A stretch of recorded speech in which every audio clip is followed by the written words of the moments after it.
Assalamualaikum warahmatullahi wabarakatuh. Shalom dan selamat siang. Yang terhormat Bapak Riyad sebagai dosen mata kuliah pengantar teknologi informasi dan teman-teman semuanya. Perkenalkan, nama saya Dea Veronica Natalia Sinaga, kelas 1A dari program studi D3 Manajemen Informatika. Hari ini saya akan mempresentasikan tugas pengantar teknologi informasi saya yang berfokus pada topik yang sangat krusial di era digital saat ini, yaitu pemrosesan data. Mari kita mulai dengan mengapa kita perlu membahas ini. Saat ini, data adalah aset digital yang paling berharga. Kita bisa membaginya menjadi 3 jenis utama, yaitu numerik atau angka, kata atau teks, dan multimedia seperti gambar atau video. Tujuan dari presentasi ini adalah agar kita semua memahami prinsip, dasar, tantangan, serta teknologi apa saja yang digunakan untuk memproses berbagai jenis data tersebut, terutama di tengah perkembangan pesat era Big Data dan AI atau kecerdasan buatan. Lalu, apa itu pemrosesan data? Secara sederhana, pemrosesan data adalah proses transformasi.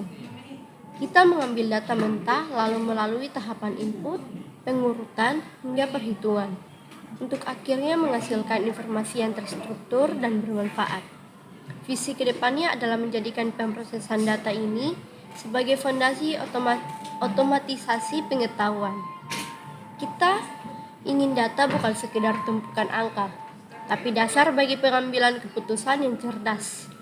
Untuk mencapai itu, kita memiliki misi untuk meningkatkan efisiensi perhitungan numerik, mendalami NLP atau pemahaman bahasa manusia oleh komputer, memajukan interpretasi sensorik seperti pengenalan suara dan gambar. Sekarang, mari kita masuk ke aspek teknis bagaimana komputer memproses angka atau data numerik. Komputer mempresentasikan data ini dalam 3 cara. Yang pertama, bilangan pecahan atau floating point menggunakan standar internasional IEEE 754 yang terdiri dari sig, eksponen, dan mantisa. Yang kedua, bilangan bulat atau integers, biasanya menggunakan format 2's complement. Yang ketiga, pusat operasi terjadi di ALU atau Arithmetic Logic Unit pada CPU.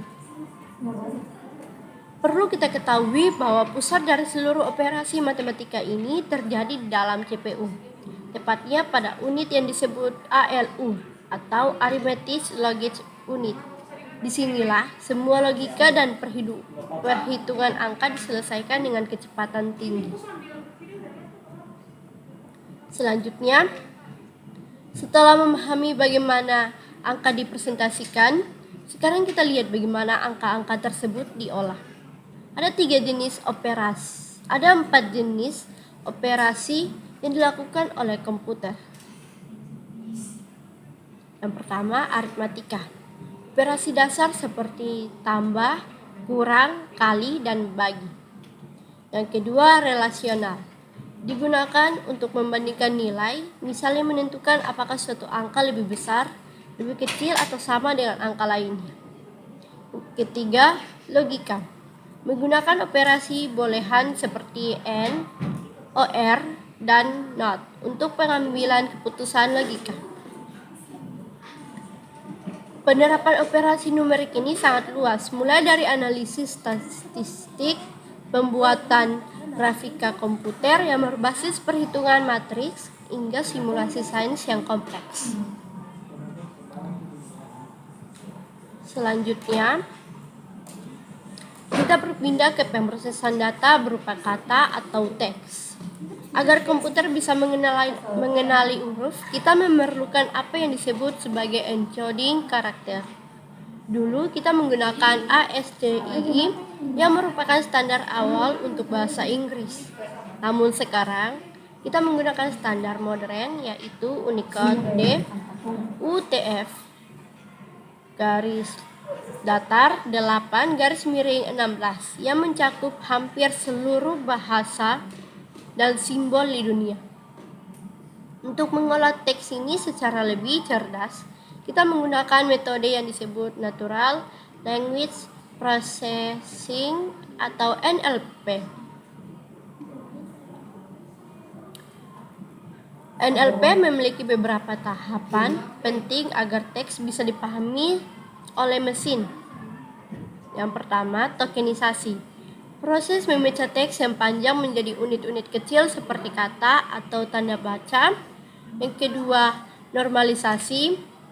Menyeragamkan teks misalnya dengan case folding atau mengubah semua huruf menjadi kecil dan stemming mencari kata dasar. Dan filtering, membuang kata-kata umum yang tidak memiliki makna penting atau disebut stop words. Selanjutnya, model teks. Tahap terakhir adalah mengubah teks tersebut menjadi vektor numerik melalui teknik seperti BOW, Word 2-page, atau model yang lebih canggih seperti BERT, sehingga komputer bisa melakukan perhitungan terhadap teks tersebut.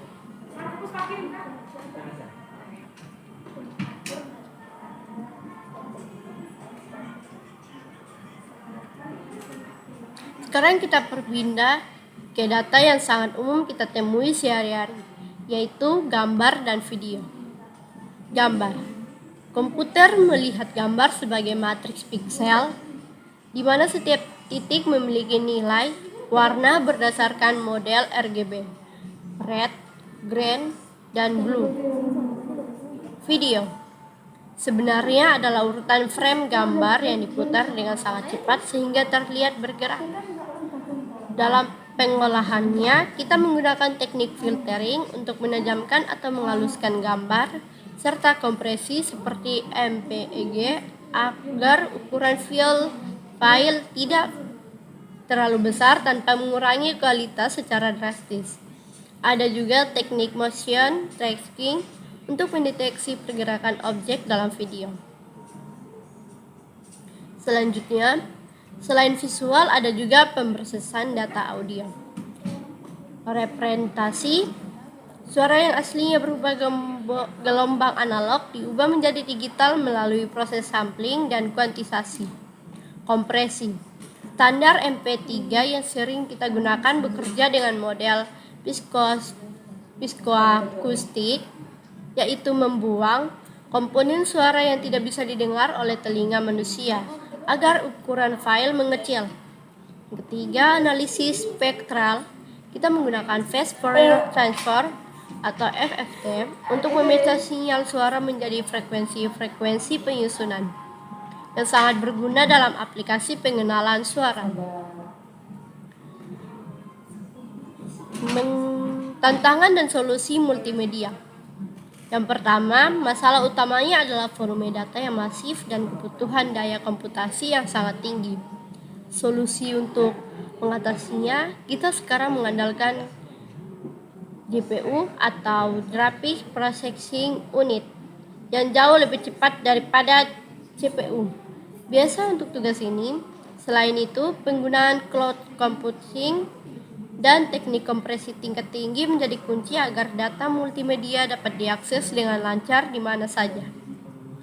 Sebagai kesimpulan, ketiga jenis pemrosesan data yang kita bahas, yaitu numerik, kata atau teks, dan multimedia, saat ini sudah mulai terintegrasi melalui teknologi deep learning. Saran dan fokus masa depan. Fokus utama kita ke depan adalah meningkatkan efisiensi pengembangan model multimodal, yaitu sistem yang mampu mengintegrasikan semua format data secara simultan dan cerdas. Demikian presentasi dari saya. Mohon maaf bila terdapat kesalahan kata ataupun kesalahan teks. Mohon maaf. Terima kasih. Wassalamualaikum warahmatullahi wabarakatuh. Shalom.